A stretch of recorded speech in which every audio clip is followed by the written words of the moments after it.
भाई जो हमारे ये देश की नई जनरेशन आ रही है ना, अब आने वाले टाइम में जो आने वाली है, वो सब पागल होते जा रही है, पता नहीं क्यों।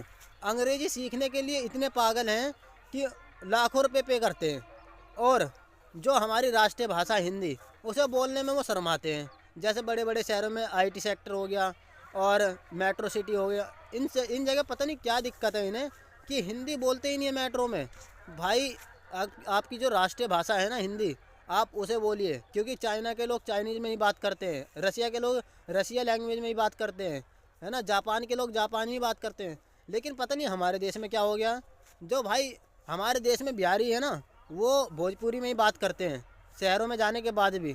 लेकिन पता नहीं क्या हो गया इन लोगों को, जो दिल्ली के हैं, मुंबई के हैं, कहीं के भी है, वो इंग्लिश सीखने के लिए पागल हैं। ये गलत है। आने वाले टाइम में ना 20 50 60 जितने भी सालों में आप हिंदी भाषा को खो दोगे, अगर आप ऐसा ही करते रहे तो।